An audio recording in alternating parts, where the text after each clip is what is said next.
welcome back to my YouTube channel, Batas with Atty. Claire Castro. Ang pag-usapan natin ngayon ay yung panawagan nitong kaalyado ni dating Pangulong Duterte na si Davao del Norte 1st District Representative Pantaleon Alvarez. Nagbigay ng mensahe itong si Congressman Pantaleon Alvarez kay PBBM. Sinabi niya na magsakripisyo at ibigay ang posisyon bilang presidente kay VP Sara. Ito nga ang sinabi niya. I will advise the President to reflect and meditate this Holy Week. If Jesus Christ Himself made sacrifice for the people, maybe it is His turn to do the same by voluntarily resigning from His position and turn over the functions of the presidency to the duly elected VP in the person of VP Sara Duterte. Natatandaan niyo ba kung sino itong si Congressman Pantaleon Alvarez? Siya yung naging House Speaker during the first 2 years ni dating Pangulong Duterte. Inamin naman ni dating Pangulong Duterte na natanggal si Alvarez sa posisyon bilang House Speaker dahil ginusto itong ipatanggal ng kanyang anak na si dating Mayor Sara Duterte Carpio. Ang problema ko talaga, ako gusto kong anti-dynasty. Pero hindi ko kaya talaga si Inday sa totoo. Away lang. Siya nagdi-dictate eh. Siguro niya kita na tanda na ako. Sabi ko nga ng kagulo, pati yung partido, ito nga si nandito nga yung alam mo, kaibigan talaga kami ni Speaker noon pa. So I am very sorry that it had to happen, but si Inday ang hindi ko rin kaya, totoo lang. Parang, alam mo kasi kaming mga tatay, ayaw namin lalo na anak babae. Basta anak babae, magsigaw. Sige. Pero kung nanay, palitan kita dyan, kataba mo. Dahil nga nagkaroon ng isyu sa pagitan nilang dalawa, ni VP Sara at ni Congressman Pantaleon Alvarez. Saan ba nagsimula ang di pagkakaintindihan ni na dating Mayor Sara Duterte at nito si Congressman Pantaleon Alvarez? Nangyari ito noong February 2018 na magkaroon ng alitan sina Davao del Norte 2nd District Representative Antonio Florendo Jr. na siyang pinakamalaking campaign donor ni dating Pangulong Duterte.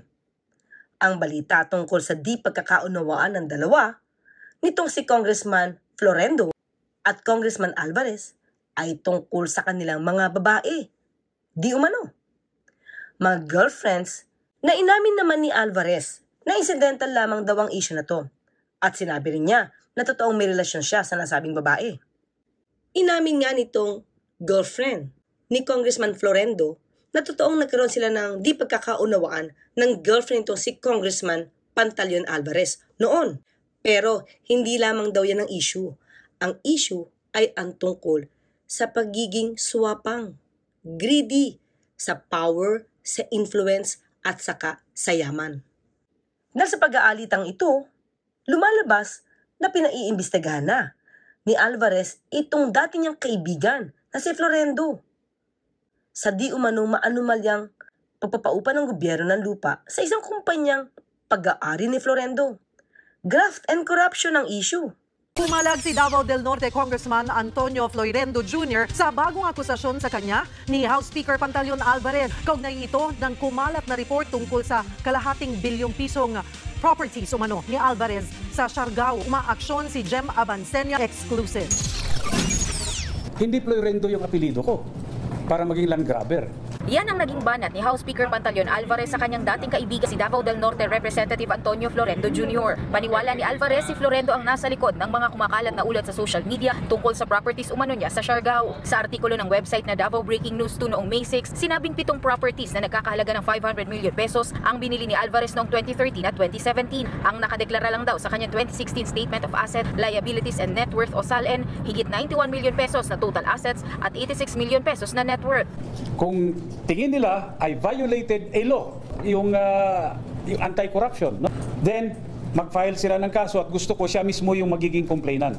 Kagaya ng ginawa ko, nakita ko nag-violate siya ng batas. Ako mismo yung complainant, hindi ako nagtago.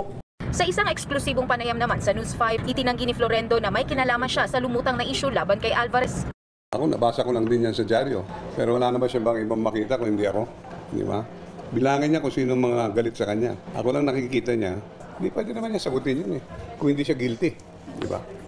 Dagdag pa ni Florendo, hanggang ngayon nga raw ay hindi niya alam kung bakit galit sa kanya si Alvarez. Kulat ako dahil nagbago siya At the same time, siyempre we were very good friends. Parang ang tao na nagpakasal, di ba? Nagpakasal ako sa iyo. Akala ko yung love ako sa iyo. Yung pala, traidorin mo pala ako. Naisa na pagkasunduin ni dating Mayor Sara Duterte ang dalawa pero walang nangyari. Hanggang sa tuluyan ng maggalit itong si VP Sara kay Congressman Alvarez dahil sa di umanong nakarating na videotape na nagsasabi na itong si Congressman Alvarez ay may pagbabanta na ipapahiya nga raw niya itong si VP Sara na dating mayor noon ng Davao City. Sinabi niya sa videotape na ipapahiya ko si Sara. Si Sara Duterte mismo ang nagkukwento nito patungkol sa videotape. Ang isa pa sa mga naging issue sa kanilang dalawa ay nung banggitin ni Congressman Alvarez na itong si VP Sara ay oposisyon. Kino-question niya nga rin ang pagtatag ng hukbong ng pagbabago na itinatag ng walang basbas daw ni dating Pangulong Duterte. Dalawang alkalde raw ang nagsumbong kay Davao Mayor Sara Duterte tungkol sa mga pahayag ni House Speaker Pantaleon Alvarez laban sa kanya at kay Pangulong Rodrigo Duterte. Sabi ng presidential daughter, natatakot daw kay Alvarez ang mayor na nakarinig kaya't hindi nagpunta sa paglulunsad ng partidong hugpong ng pagbabago. Ito raw ang nagsumbong sa kanya sa sinabi ni Alvarez na mga oposisyon ang sasali sa HNP. Isang kasamahang alkalde pa raw ang nagpatotoo nito sa kanya. Kabuelta ni Duterte kay Alvarez na itinatanggi ang aligasyon, sino sa kanila ang sinungaling? Dahil dito ay sinabi ni Sara Duterte na itong si Alvarez ay isang delikadong tao. Very dangerous Machiavellian individual who does not deserve peace. Tinawag din ni Sara si Pantaleon Alvarez na asshole, insecure slob, fat sleaze sa social media. Siyempre, umalma din si dating Mayor Sara Duterte nung sinabi ni Congressman Pantaleon Alvarez noong siya ay speaker na speaker ako. I can always impeach him. Of course, referring to former President Rodrigo Duterte. Sinabihan pa nga niya si Congressman Pantaleon Alvarez, kapal ng mukha mo. Diba, kung si VP Sara mismo ang nagsasabi na itong si Congressman Pantaleon Alvarez ay napakadelikadong tao, dapat bang paniwalaan ang kanyang mga sinasabi? Delikadong tao na nga, absenero pa sa Kongreso. Itong si Congressman Alvarez ay pinagmamalaki pang mula daw nung SONA ay hindi na siya uma-attend ng anumang sesyon sa Kongreso. Pati sa budget hearing at sa mga sessions ay hindi siya uma-attend dahil nasa probinsya na lamang siya at doon umiikot. Ano ba ang ginagawa nito? Nasa probinsya ba niya ang Kongreso? Proud pa talaga siyang sabihin marami siyang absence. At nananalo pa talaga siya kahit hindi na uma-attend sa mga mahalagang sessions at hearing sa mababang kapulungan. So, itong delikadong tao na to ang siya nagsasabi na dapat na mag-resign si PBBM sa kanyang pwesto at ipaubayan na lang ang pagiging presidente kay VP Sara. Bakit kaya siya nagmamadali? Bakit ba nila minabadaling bumitaw si PBBM sa kanyang pwesto? Samantalang, milyong katao, milyong Filipino ang bumoto at pumili kay PBBM. Ikaw ba na sinasabi ni VP Sara na isang very dangerous man ay dapat pakinggan? May credibility ka ba sa iyong panukala na dapat mag-resign si PBBM? Ano naman na matindi mong dahilan para sabihin kay PBBM na siya ay bumitaw na sa kanyang pwesto, sa kanyang posisyon? Ito'y patungkol lamang sa sinasabing di umanong tensyon sa pagitan ng China at ng Pilipinas.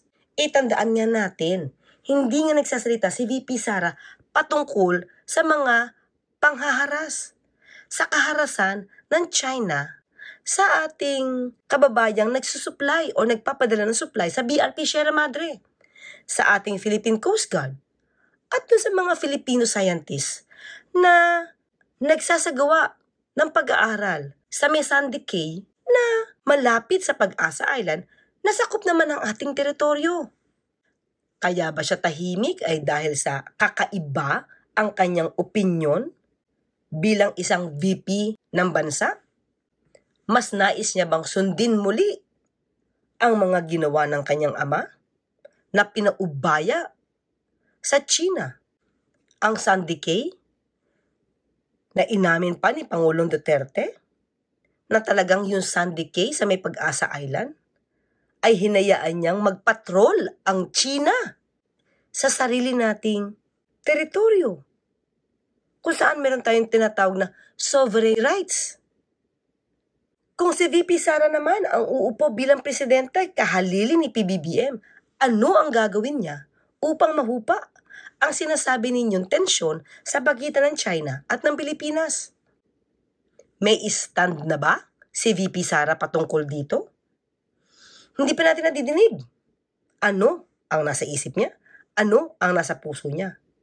Hindi pa siya ma-reach. Hindi siya mahagilap ng mga reporter patungkol dito. Hindi nga siya nagsasagawa ng anumang press conference patungkol rito.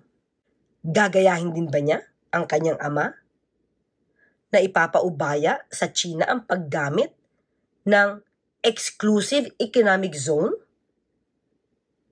Katulad ng pagpayag niya na ang mga Chino ay mangisda rin sa ating EEZ na alam naman natin na labag sa ating konstitusyon.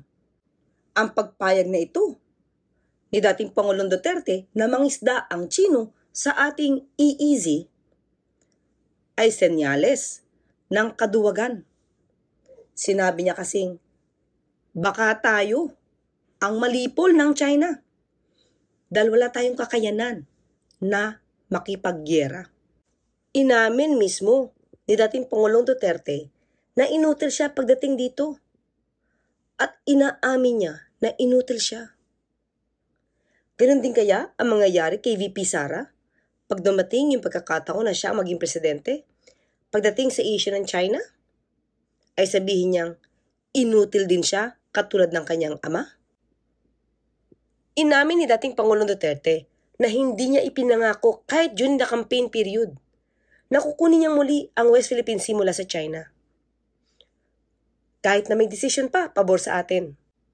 Kaya yung sinabi niyang gagamit siya ng jet ski, maglalagay ng bandera sa nasabing lugar.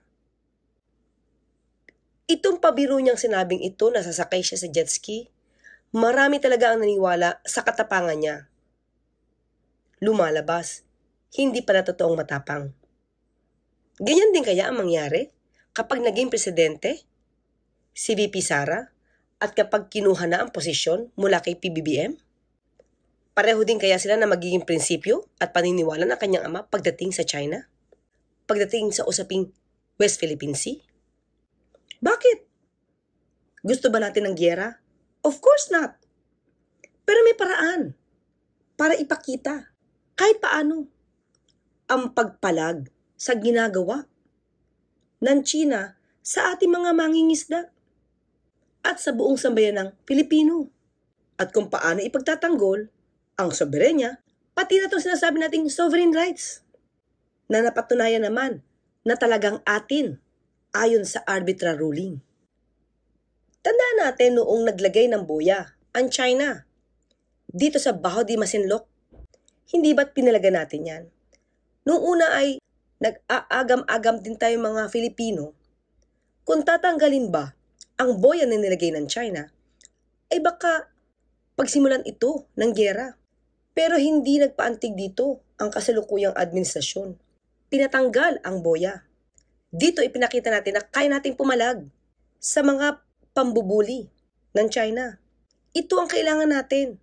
Hindi natin kailangan mag-declare ng war. Kailangan lang nating ipakitang pumapalag din tayo. Kahit hindi tayo kasing laki ng China, may kakayanan tayong lumaban para ipaglaban ang karapatan ng mga Filipino. Ngayon, kung si VP Sara na ang magiging presidente dahil magre-resign si PBBM, katulad ng ginawa ng kaibigan niyang si dating Pangulong Gloria Arroyo? Papayagan din ba niyang magkaroon ng joint oil exploration na binalak din at napagkasundoan din ni Xi Jinping at ni dating Pangulong Duterte nung kanyang panahon? Pero sinabi nga ng Supreme Court, ang ganitong klaseng joint exploration ay labag sa ating konstitusyon. Ipapaubaya rin ba niya ang mga sandbar ng Pilipinas? Tulad ng isinagawa ni dating Pangulong Duterte na siya mismo nagsabi, "Why should I defend the sandbar?" Kaya ayun, yung mga Filipino scientists natin, hinaharas ng mga Chino sa sarili nating sandikay na ating sandbar. At hindi nga nagbalak magprotesta itong si dating Pangulong Duterte nang may umaali-aligid na mga Chinese vessels sa may bandang Sandy Cay na malapit sa Pag-asa Islands. Ang hindi niya pagbalak sa pagpaprotesta ay nagpapakita ng pagsang-ayon o yung pag-waive ng rights para dyan sa lugar na yan. Pagsang-ayon na itong lugar nito ay maaaring mapunta na sa China. Ayaw nga niyang idepensa, hindi ba? At hinayaan niyang magpatrol ang mga Chinese dito sa sarili nating sandbar. Iyon ba ang naiisip na paraan nitong si Congressman Pantaleon Alvarez para mawala na di umano ang tensyon sa pagitan ng China at Pilipinas? Lagi na lamang pagsang-ayon sa China ang ninanais nila. Makatarungan ba yan? Aayunan ba niya yung ginawang secret deal ng kanyang ama? Ipapahinto rin ba niya ang pagpapadala ng supply at mga repair materials sa BRP Sierra Madre? At hayaang mawarak na lang ng tuluyan yung BRP Sierra Madre diyan sa Ayungin Shoal? Na kung tutuusin sa sukat at sukat lamang, ay parte ng teritoryo ng Pilipinas kung saan meron tayong sovereign rights. Yan din naman ay ayon sa arbitral ruling. Tandaan natin, sa ganitong mga klaseng usapin, walang anumang stand ang ipinapahiwatig ni VP Sara. Puro greetings para sa China ang naririnig natin, nakamandarin pa. Pinagtanggol na nga lamang siya ni Congressman Paulo Duterte dahil sa sobra niyang katahimikan. Na di nga daw niya trabaho o hindi parte ng pagiging VP at DepEd Secretary ang magbigay ng mensahe patungkol sa kaharasan ng China. Bakit? Nag-resign na ba si VP Sara bilang Filipino? Yung ordinaryong Filipino nga, may sariling stand at nakakapagbigay na kanilang saloobin patungkol rito. Siya pa ba na VP ng bansa? So, si VP Sara pa ba ang dapat na dahilan para mag-resign si PBBM? Para maibsan ang tensyon sa issue sa pagitan ng China at Pilipinas? So, sa ganitong klaseng mga usapin na naghahamon kay PBBM na mag-resign, ano naman ang say ni VP Sara? No comment pa rin ba? Ito ba, Congressman Pantaleon Alvarez, ang nais mong mangyaring muli? Sumuko sa lahat ng gusto ng China? Tulad ng ginawa ng dating administrasyon para mawala ang tensyon sa pagitan ng China at Pilipinas? Yes master na lang lagi tayo? Ganun ba? Kung si PBBM ay mag-aala Kristo, ayon nga sa iyo, Congressman Pantaleon Alvarez, pagdating sa issue ng China, sino naman ang mga Judas at Poncio Pilato pagdating dito? Judas na nagbebenta ng Pilipinas sa China at Poncio Pilato na naghuhugas kamay sa mga ginawang kaduwagan sa China. Hanggang sa muli, magkita't magkarinigan tayo. Ako po sa Tony Claire Castro, nagpapalala, huwag tulugan ang inyong karapatan.